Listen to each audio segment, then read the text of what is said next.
So welcome to the behind the scenes tour of my workspace.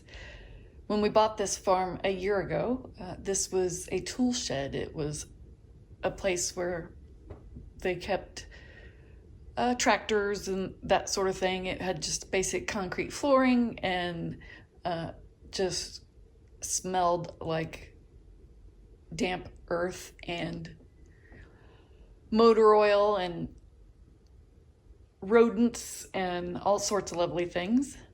I will put in some before pictures here just so you get an idea of what it was like. And then I will go ahead and show you where we are so far. We still have, there's a whole nother part of the building behind what you see right now that will eventually be the fiber arts part of the studio. So the loom and the spinning and things like that will be back in that area, and it will also serve as just a general storage space. We downsized considerably when we moved here, so this works out for us to have separate buildings that we go to for our work and our hobbies. My husband is a woodworker, so his things tend to be incredibly loud, and it's kind of nice to not have that right next to the room that I'm in, obviously. And it's also nice to have a separate space because of Ethel. And I will insert a picture of Ethel. This is what Ethel used to do the entire time I was trying to sew.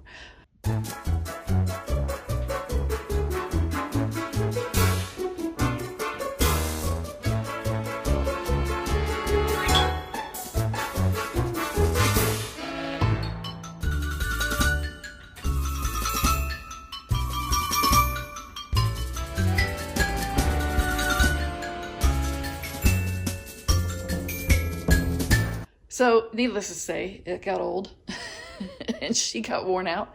But it's nice just to be able to have a place to escape. I think we all could really use that in this day and age.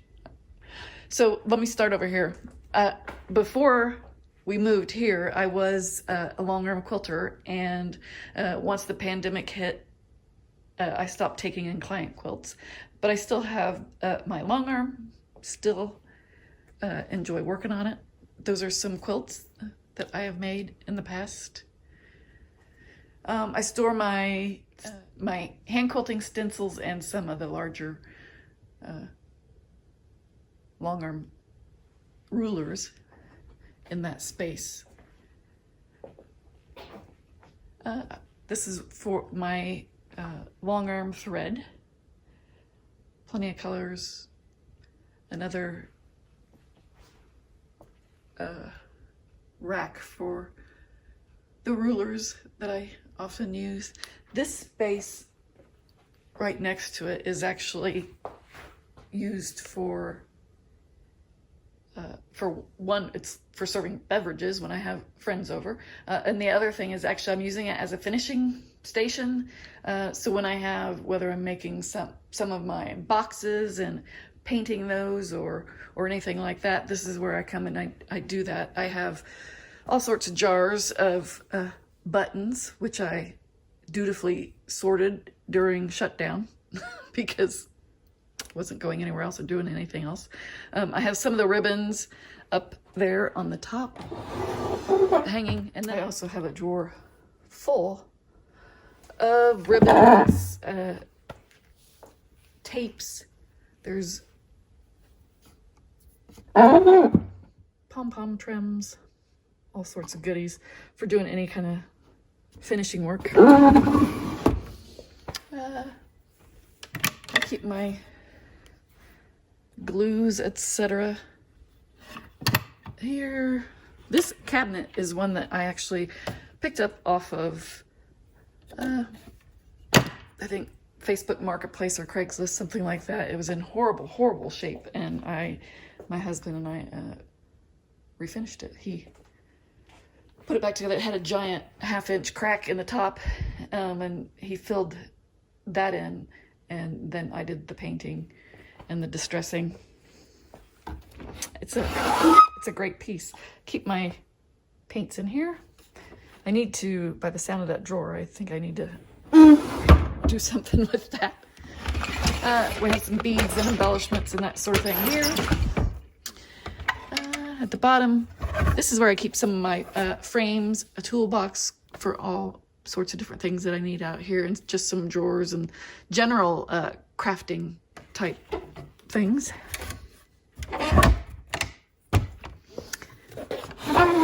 This drawer is actually has some polyfill stuffing and then some of the lizard litter in a tote, so I can just scoop it right out of there.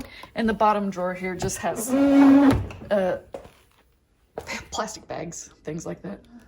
So I have a collection of hoops, both for embroidery and quilting. I also have a box full of frames, the rails for frames, and the big bags in the corner are actually some roving from my sheep. I used to have Shetland sheep, and so I'm saving a lot of that. It's going into a weaving project at some point. The shelves have been an adventure. So we decided we were going to redo this building. Of course, it's only been a year ago, so it was when everything in the world was on back order. And so this whole wall was kind of just thrown together with whatever I could get a hold of, and it's actually worked out beautifully. I keep, batting scraps up at the top. We have some, there are a few quilts here that I need to hand quilt. This one I need to do some conservation on. I may do a video of that at some point. Other odds and ends that I've mostly decor type fabrics that I have for whatever reasons. These two bins are actually large quilter's cotton that I use for the backs of my quilts. Other than that, I generally don't keep large pieces of fabric at all.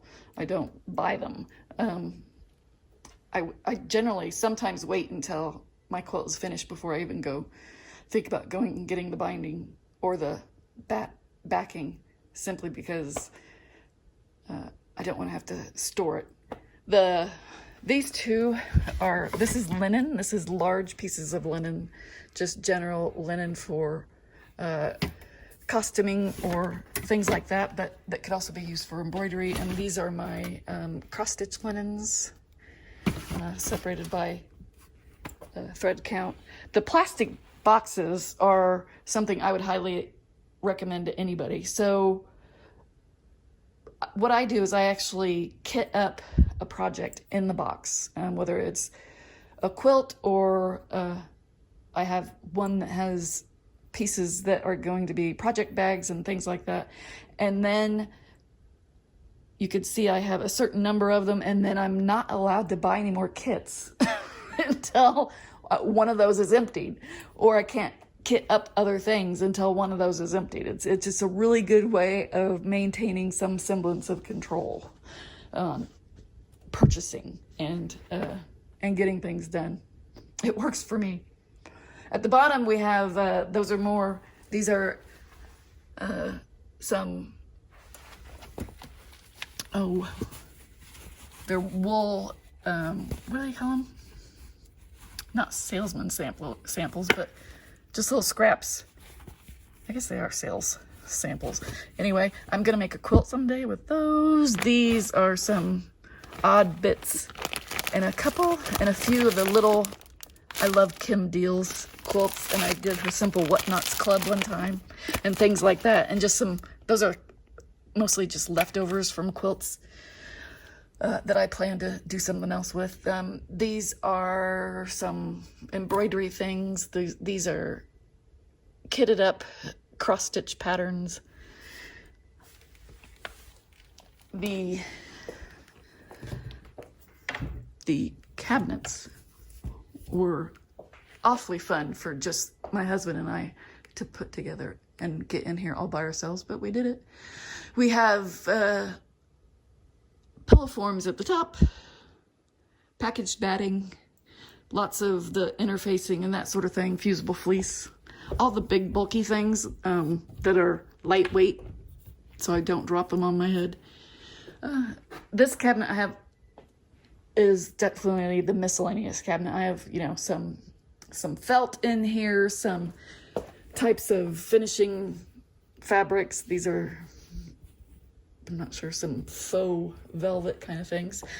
A giant thing of elastic, some plastic for making bags and that sort of thing. There's a little loom,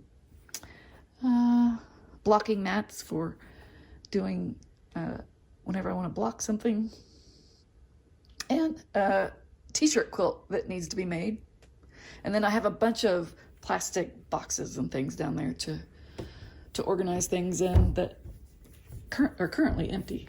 This section is might as well start at the top. So these are things that I will, to finish, either cross stitch, paint, whatever it is I'm gonna do with them. I have a thing about boxes. I've said that before. This is my working DMC. I keep the ones that are bobbinated in here so that I can find them easily. I'll link below what it is, but you can get it off of Amazon. It has you can have access to the top and the bottom. It's perfect. You can fit a whole set of DMC in there. I have a couple of binders here. One of them is full of samplers, and one of them's full of smalls. I have some books, etc. Lots of fun in that cabinet. This one is full of, we have weaving paraphernalia and some cutters. I also do rug hooking. Lots of fun stuff in there. The cabinets, the blue cabinets actually came from Home Depot, as well as the countertop, the butcher block countertop, and the closet made drawers underneath. The fabrics in these drawers are actually for making rag rugs, as well as the box and the basket here. I needed one more of the wire baskets, and it's been on back order for a year. So I don't know if I'll ever get it. I started thinking, well, maybe I'll just leave it that way and push a chair in. It'd be kind of nice to have another place to sit and work. Along this wall are my weaving yarns. Lots of different weaving yarns, cottons, different fibers. And this is my large Glamacra loom. It's a Swedish style loom. This is the method that I use to do my weaving. It's a little bit different than some of the modern looms that you see in the United States, but it's easier on my body, so that's the style that I use. If you're interested in weaving, make a comment below, and I may do some more videos on weaving if that's something people are interested in. Then in the middle of this section, I have each colored bin, I guess you'd call it, has scraps, and they're scraps of that color. So there's pink, there's red, there's some orange and yellow over here. And then the wire baskets actually have stacks of fabric, so it's fat quarters mostly, and they're kind of separated by either theme, or these are solids. These two are both solids. This is kind of the 30s prints right here. We have more solids. And the same as the front of this piece. This piece also has all these. I love this. I don't love the frame, but I love having the baskets. I can just pick one up, take it to the cutting table, sort through it, and then put it back. I don't have to keep my fabric immaculately folded in order to do it this way, and it works for me. I love it. And then of course I have my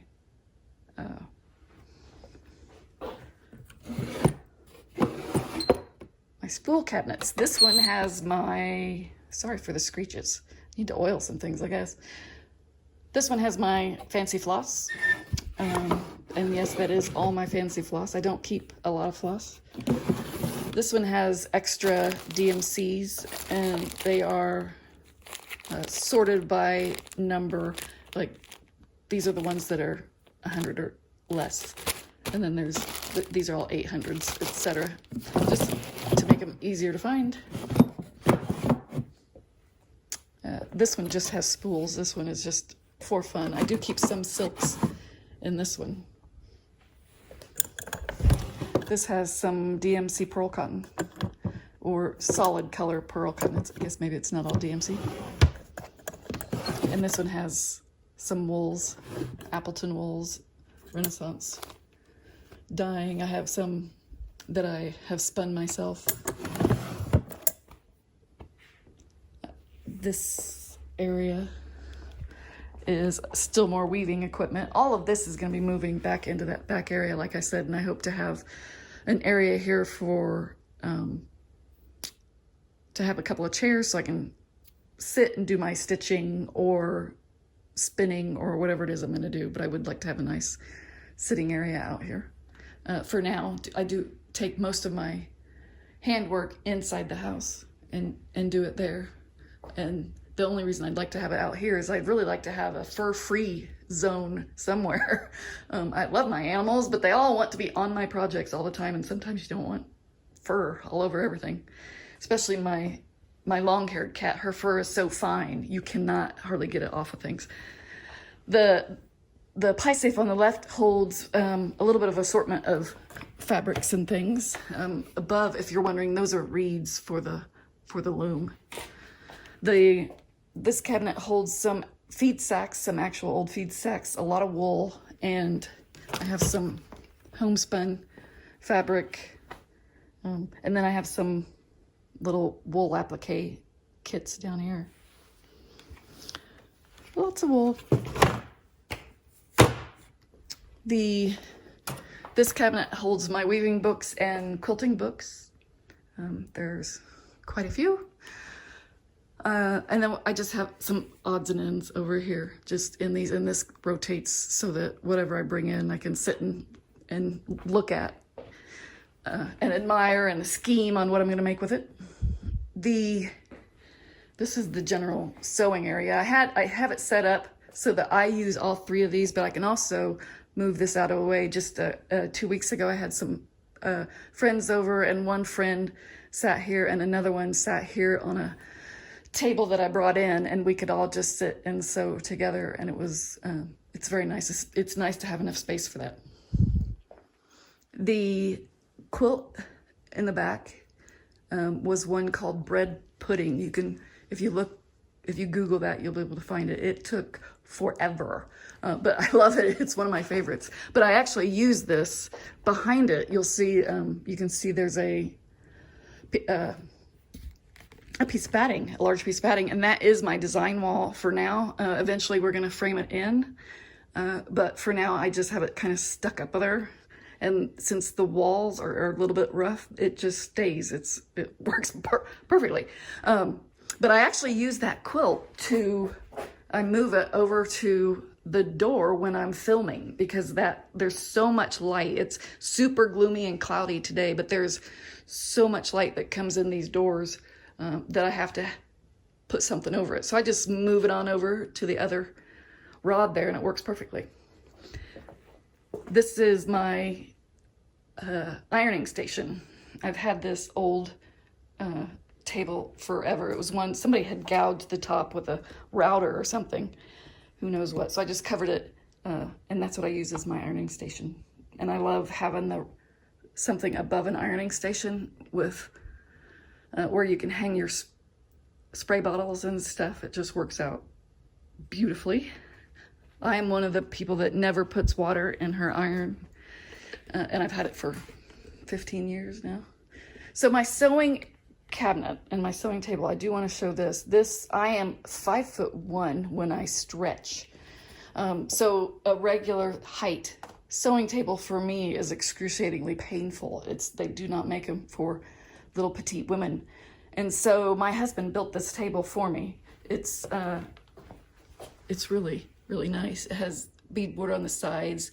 It has been beat up. We've moved it and carried it around from house to house, and I absolutely love it. I have files down here with patterns, etc.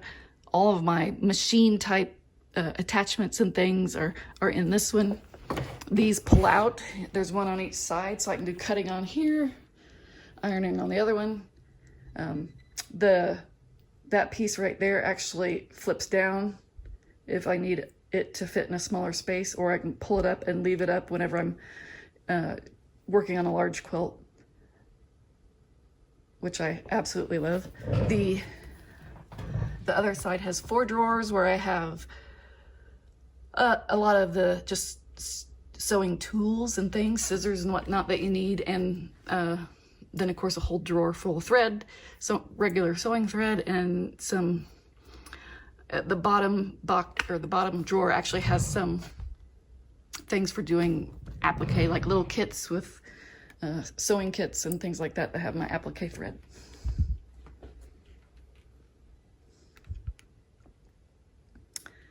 So in the middle of the room, we have this old drawers that came out of an old store. I love that. That's where I keep all of my sewing notions. I have like some stabilizers in there, snaps, hooks, Velcro, things like that, with all that kind of stuff. And at one point I had used it for an ironing station as well, so I covered it and with some Joe Morton fabric. I use an old toolbox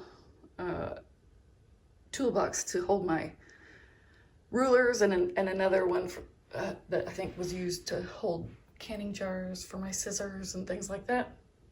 There is a drawer on this. This is an old library table, a really old library table. There's a drawer here that has my light box and other tracing and things like that that you need for when you're doing cutting. And this is where I sit when I talk to you, right here. That little clamp is what holds my phone, which is what I use, and that's it. That's my space.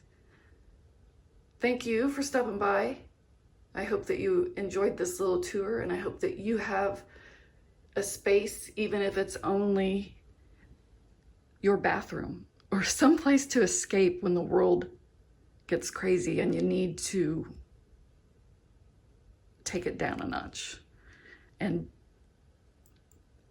get away from all the crazy.